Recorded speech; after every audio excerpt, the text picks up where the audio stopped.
สบายดีทุกคนเนาะตอนนี้ฮะกำลังจะไปสวนอีกตอนหนึ่งเนาะตอนที่3เนาะมื้อนี้เป็นคลิปมือที่7เด้อทุกคนเนาะฮะกำลังสิออกไปสวนเชิงสวนตอนนี้นี่มีที่แปลกที่มาที่แบบที่น่าภูมิใจหลายสำหรับเฮาเนาะเดี๋ยวสิพาไปเบิ่งเด้อตอนนี้เฮาอยู่กลางบ้านเนาะอยู่ทางไปสวนนั่นนี่แหละนี่แม่นภายในบ้านเนาะภายในบ้านก็จะเป็นประมาณบรรยากาศบ้านวิวทิวทัศน์เนาะเพื่อนสาดยังเป็นแบบนี้อยู่เนาะยังมีความเป็นลาวเพื่อนลาวดังเดิม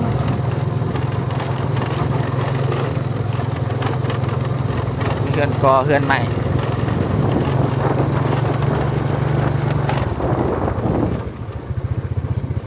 เนาะพยักมาลินบ้านบิ๊กป้อมมาเด้อเนาะพยักมาไปจอบสวนไปจอบสวนเห็นเนาะปลาบรรยากาศเนาะกันพายักมาหลินมาเที่ยวมาไหนเด้อ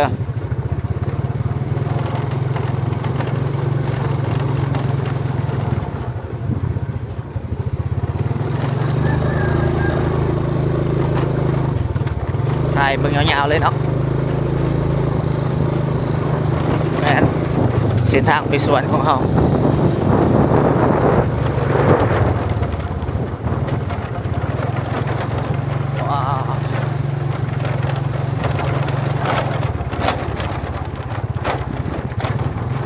รถกับเบรกบ่ค่อยดีเนาะ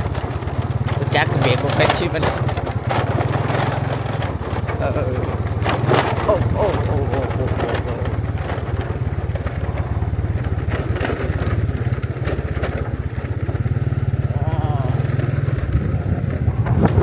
ท้องฟ้างามมิลิท้องฟ้างามสีฟ้าเลยบ่มีฝุ่นเนาะบ่มีฝุ่น PM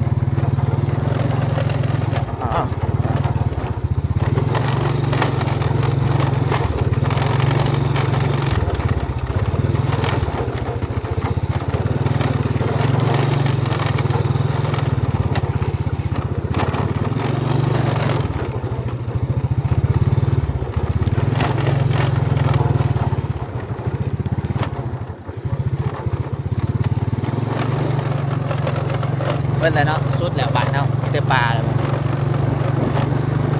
ปลา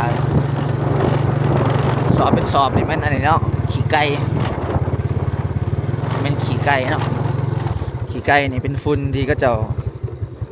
เอาไปใส่สวนมันจะมีกลิ่นนะจังหน่อยเนาะโอ้สบายดีสิไปจอบสวนเนาะเนาะแม่นแล้วลงทายก่อนนี่เนาะกระแมนกระสอบขี่ไก่สอบขี่ไก่สอบขี่ไก่ขี่ไก่นี่เอาไว้ใส่สวนสื่อที่ขี่ขายกาแฟสื่อขี่เนาะขี่ไก่นะพี่น้องเข้าอันนี้ฮัลโหลเนาะฮัลโหลฮัลโหลขี่ไก่นี่ขี่ไก่เนาะประมาณนี้เนาะนี่ขี่ไก่ไรของจ่าวัดบอลนี่ลูกวันนะของไผ่จะ200ตัวนี้ของเขาไปเอสเดี๋ยวที่โอ้ใส่ตอนนี้เลยบ่คนไปนำใส่ไปนำบ่เริ่มแล้วเริ่มแล้วข่อยกระเสียนี่มันจะขึ้นยันนี่ข่อยกระเสียเอาคือกันนั่นแหละขี่ไก่ท่านได้สั่งถามมอไซค์สั่งอยู่บ่ทันพ่อคือกันแล้วอยากได้สัก500พุ่นครับเอาขอให้กระสวนงามๆหมากหลายๆนี่ไปต่อเนาะไปต่อไปสวนเนาะบ่ทันได้ฮอดสวนเฮาเด้สวนเฮาใกล้เติบเนาะ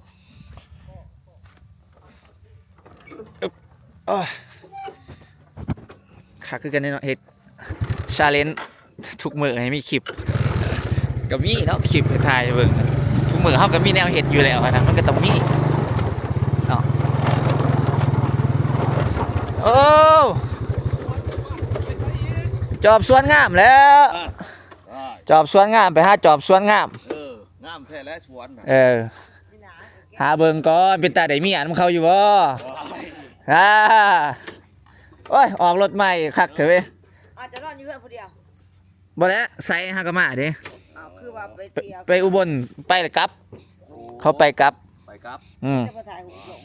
พี่น้องเขานอนอยู่น้องฟื้นไปท่านไปเอาเด้ออยู่หั่นเด้อดาวเฮียนน่ะคำบ่อยากได้ เฮ็ดในน้องมื้อนั้นไปกินข้าวเที่ยงไปแอร์เขาว่าเออ ตามเลยเด้อตัดแนวมันปรุงใหม่ค่ะ ตัด เว้ยหักแล้วบางบอก โอ้แต่ก็ผิดหวังผิดหวังนะมันดวงกินนั่นแหละ โอ้ยก็ตัดมันยังอ่ะ เออ ตัดออกเป็นท่านนั้น จนในแนงมันแตกนี่อุ้ย คันเขาตัดท่าน ตัดท่านยามนี่ท่านคัก คือดอกแต่ว่ากูเก่าบ่ได้แล้ว เออไปและไปสวนก่อน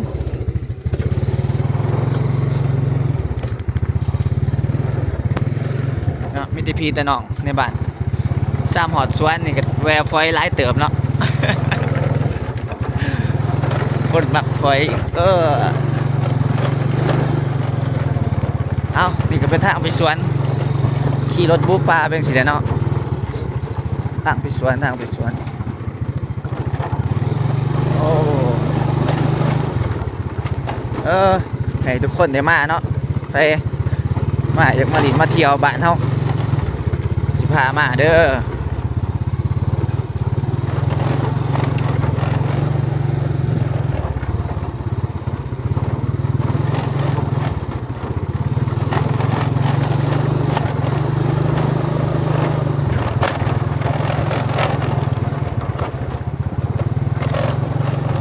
คักบ่บรรยากาศอยู่สวน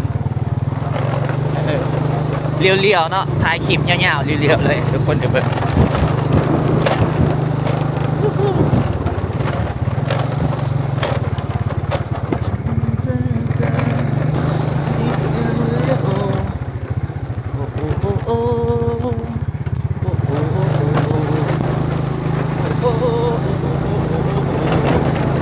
ว้าว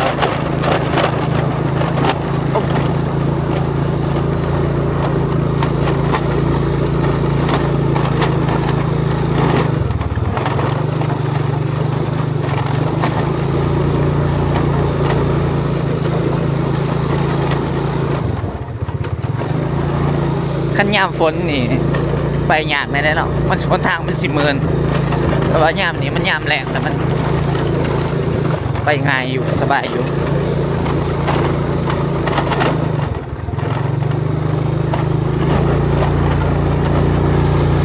เนาะสวนเฮากับบ่ไกลเนาะประมาณ10 นาทีก็น่าจะฮอดแล้วทางถนนหนทางถนนหนทางไปเลยเสียดแหน่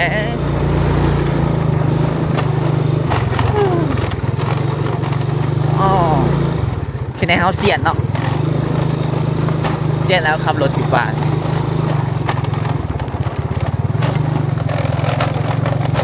โอ้เสียดแล้วสบายหายห่วง Don't worry don't worry don't worry don't worry oh don't worry don't worry don't worry no don't worry oh hey yeah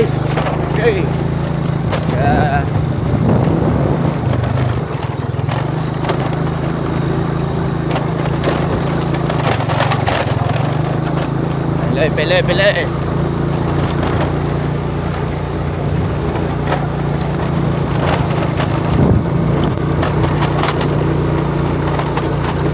่งบรรยากาศเนาะ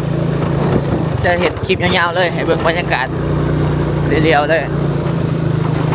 สวนกาแฟมีแต่ป่ากาแฟเบิ่นกาแฟ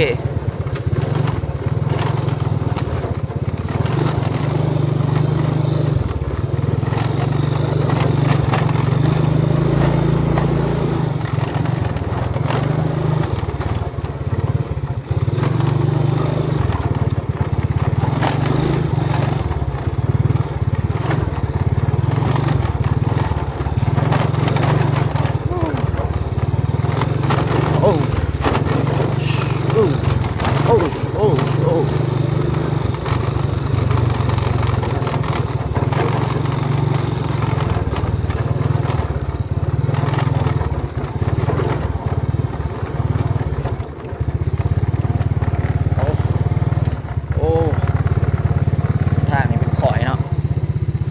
ข่อยนี่สีเนาะเป็นข่อยลงไปลม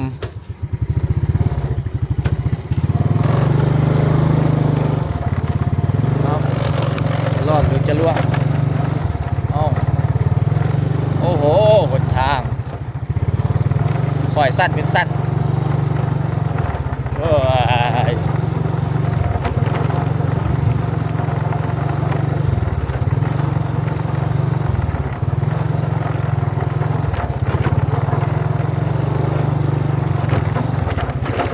โอ้โอ้โอ้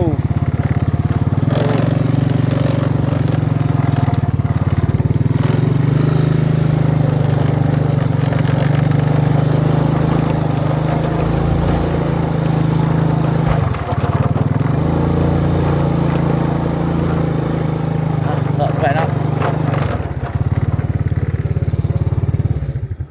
อันนี้แม่นสวนอ้ายเฮาตัวนี้แม่นสวนอ้ายเฮาเนาะโอ้กาแฟก็ถือว่าเสียหายคือกันโอ้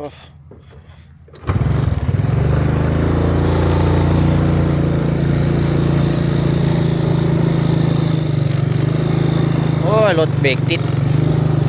รถเบรกติด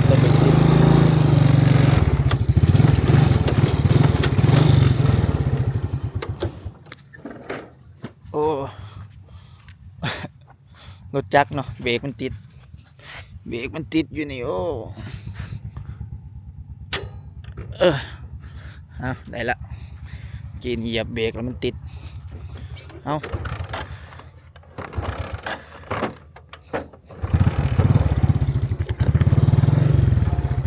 คลิปนี้ก็น่าจะบ่เกิน3 นาทีหรอกเนาะคอยเบิ่งไปนำกันเนาะเดี๋ยวเราสิพรีเซนต์สวนให้เบิ่งว่ามันเป็นยังไง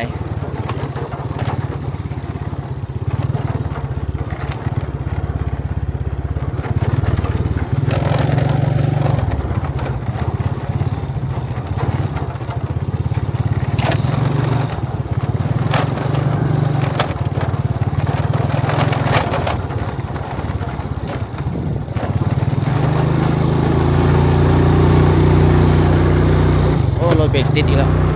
เบรกติดอีกแล้ว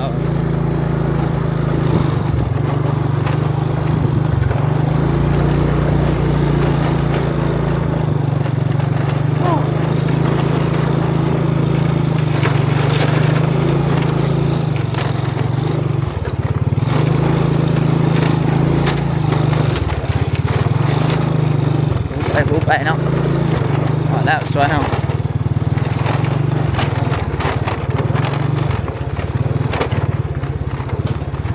นี่สวนคอยว้ากาแฟโคตรงามเลยสวนเขาเองเนาะตัวนี้เนาะ Woo proud to present my coffee farm yes ตัวนี้อายุประมาณ2 ปีเนาะอายุกาแฟประมาณ2 ปี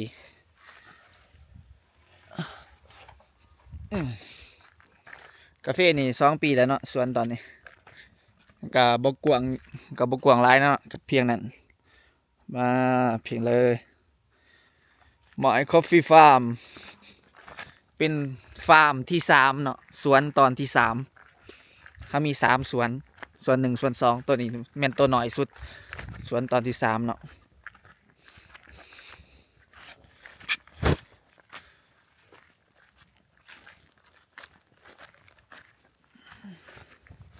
ใส่หมวกก่อน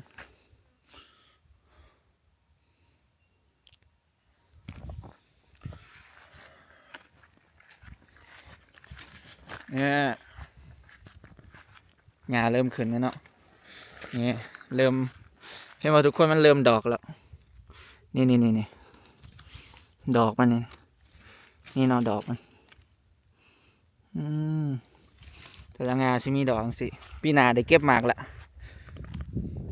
เฮ็ดสวนนี่ใช้เวลา3 ปีปีนี้ปีที่2ละปีหน้าปีที่3เนาะ2026เดือนที่10เนาะหรือว่าเดือนที่11อีก10 เดือนเนาะก็สิได้เก็บหมากแล้วก็สิได้เงินจากกาแฟแล้วเนาะแต่ว่าเนาะอย่าลืมว่าสวนนี่เฮาลงทุนกับมันหลาย ลงทุนกับสวนนี่หลายเนาะบ่ธรรมดาน้องสิพายางเลาะจนสุดสวนเลยหญ้าเริ่มหกแล้วเนาะมีหญ้าจะน้อยให้ก็เจ้าเสียหญ้าแล้ว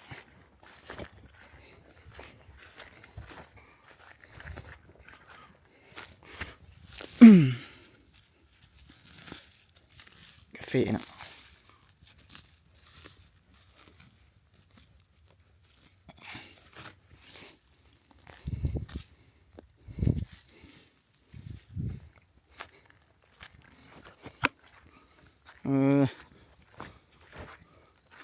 สวนตัวนี้กาแฟประมาณ 4,000 ต้นเนาะ 4,000 ต้นเยอะกาแฟคอฟฟี่ฟาร์มต้นมันเป็นแบบนี้ต้นมันเป็นแบบนี้ดีใจเนาะปอมดีใจนี่คือความภาคภูมิใจของเฮาเนาะในการเป็นเจ้าของสวน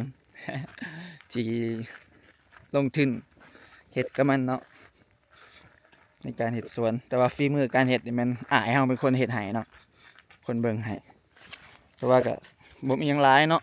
เป็นหญ้าหกเลยเด้อเสียหญ้าเด้อเนาะโทษใส่โอนเงินมาให้เราเนาะเฮาเองก็เสียหญ้าเป็นเฮ็ดเป็นทุกอย่างเนาะที่เกี่ยวกับสวนเฮาเป็นเบิดต่างแต่ว่าเฮาบ่ได้อยู่บ้านซื่อๆเนาะประมาณนี้นี่ก็สุดแล้วเนาะยางมากสิสุดแล้ว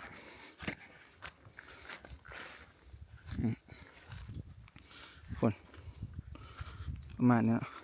อยากให้ทุกคนเบิ่งท้องฟ้าคันเป็นไปได้เนาะไผที่มาลาวแล้วคันอยากมาหลินบ้านป้อมก็ได้เนาะป้อมอยากพามายาม แต่ต้องเตรียมใจไว้ว่าความลำบากจะอยู่นี่เด้อเนาะความลำบากขี่รถขี่ฝุ่นรถต้นคุ้มนั่นนี่เนาะมันเป็นแบบนี้เนาะบ้านเฮาถ้าไผมากแบบแอดเวนเจอร์เนาะอยากมาหลินมายามกลับมาได้เดี๋ยวยินดีต้อนรับเนาะว่าแต่บ่รังเกียจเนาะเฮายินดีต้อนรับเฮาเสมอยินดีต้อนรับทุกคนเสมอ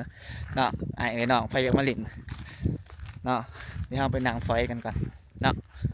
สวนตอนนี้เป็นที่มาที่ไปเป็นจังไหน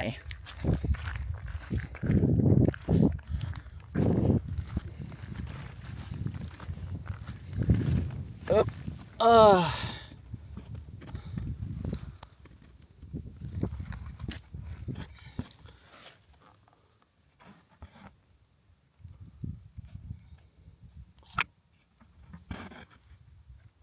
อาตั้งกล่องบ่ได้ตั้งกล่องกันเนาะห้ามบอลตั้งกล่องก่อน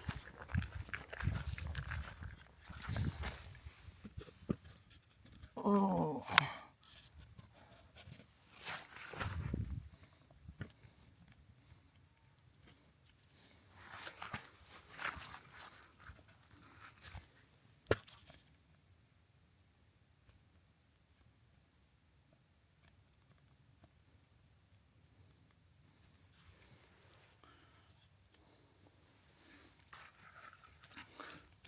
นั่งเสียวซะเนาะนั่งจักสิแล้วเนาะบ่ตั้งเนาะสวนตอนนี้นี่ป้อมเก็บเงินซื้อตอนที่มาเฮ็ดเพลง2 ปี2021เนาะเฮ็ดเพลงกับไมโซที่ได้เงินใครว่าได้เงินส่วนแบ่งเนาะส่วนแบ่งจักหน่อยเนาะแล้วก็เลยมาซื้อดินตอนนี้15 ล้านขั้นตอนนี้ก็มีแต่ 20,000 บาทเนาะหรือว่า$700ประมาณนั้นเนาะแต่ว่าตอนนั้นก็15 ล้านตอนนั้นก็ประมาณ$1,500เนาะดินตอนนี้แล้วเราก็ลงทุนวิทย์ก็ว่ามีแต่ดินเนาะแต่ว่าการที่จะเฮ็ดสวนมันก็ต้องใส่เงินเนาะใส่ทุน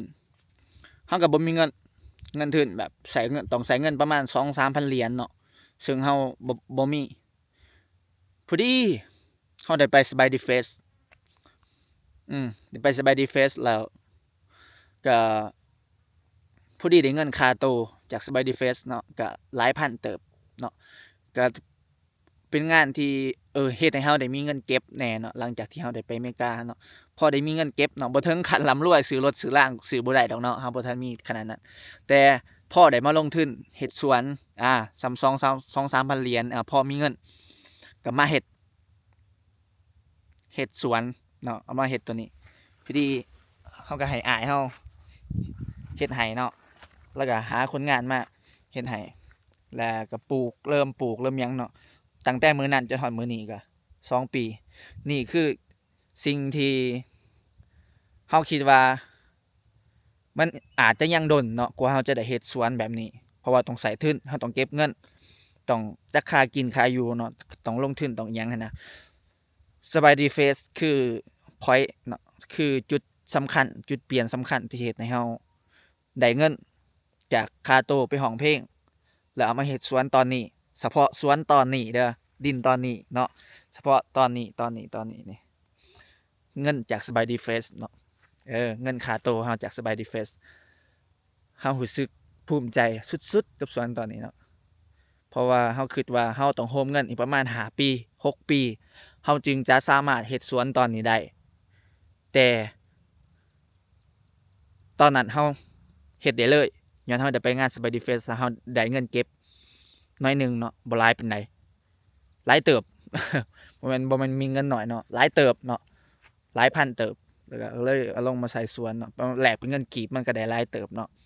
มาเฮ็ดสวนก็เลยพอดีการที่เฮามีสวนเฮาก็เท่ากับเฮามีธุรกิจเนาะธุรกิจแบบว่าเป็น passive income เนาะ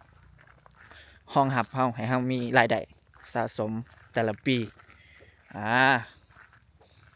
เด้อทุกคนปอมจะบอกว่าขอบใจเนาะคนที่ซัพพอร์ตขอบใจFC ทุกคนเนาะเฮาก็บ่ฮู้ว่า FC เฮามีน้อยมีหลายส่ำใดเนาะแต่ว่า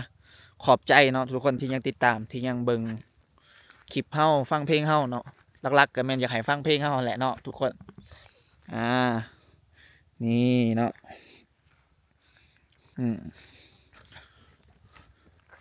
เฮาก็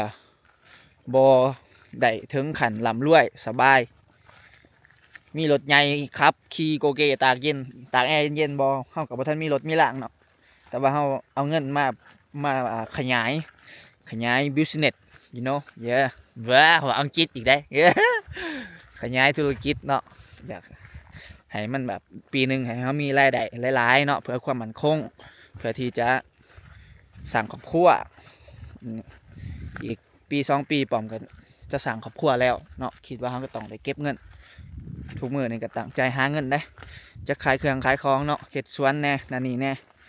ทุกสิ่งทุกอย่างก็เพื่ออนาคตตัวเองเนาะต่อยังน้อยเฮาบ่มีเด้ต่อยังน้อยเฮาบ่มีได้เฮาบ่ถึงขั้นแบบลำบากยังหลวงหลายแต่ว่าอยากกินขนมแบบนี้อยากกินอันนี้บางทีมันแพงก็บ่ได้กินเนาะแต่ว่าเดี๋ยวนี้มันก็อยากไปไสก็ได้ไปอยากไปเที่ยวก็พอได้ไปอยากไปลินก็พอได้ไปเนาะก็ย้อนว่าเฮาผลักดันตัวเองเนาะให้เฮาให้ชีวิตการเป็นอยู่ดีขึ้นย้อนความตั้งอกตั้งใจเนาะแล้วก็มีแรงซัพพอร์ตจากผลักดันจากครอบครัวเนาะเป็นอ้ายเอื้อยเนาะซอยสนับสนุนบ่ได้สนับสนุนเป็นเงินค้ำแต่สนับสนุนเป็นเถื่อแห้งเนาะคือเฮ็ดสวนจังซี่เนาะก็อ้ายเฮ็ดให้ อันนี้ก็เป็นความโชคดีเนาะของเฮาที่เฮามีอ้ายเอ้ยน้องซัพพอร์ตในด้านนี้เนาะนี่ก็เป็นบุญเฮาคิดว่าเป็นบุญของเฮาเนาะคิดว่าความโชคดีของเฮาเนาะทุกคนคลิปนี้ก็ยาว24 นาทีแล้วเนาะก็ขอบใจทุกคนเนาะที่เบิ่งคลิปนี้จนจบเนาะเป็นนี่ที่7เนาะเดี๋ยวคลิปต่อไปเฮาจะไปสวนไปเอิ้นว่าไปตัดแต่งกิ่งงากาแฟเป็นแบบใดเนาะเฮาเองก็ยังเฮ็ดบ่ทันเซียนเฮาสิไปเรียนเฮ็ดน้ำอ้ายเนาะลองไปเบิ่งนำกันเนาะเจอกันคลิปหน้าต่อไปบ๊ายบายทุกคนขอบใจที่กดติดตามเด้อและที่สำคัญถ้าทุกคนอยากสนับสนุนปอมเนาะกดเป็นสมาชิกเนาะเป็นเมมเบอร์ใน2เฮาให้ในเด้อเนาะพอปอมให้มีรายได้ประจำในเด้อบ๊ายบาย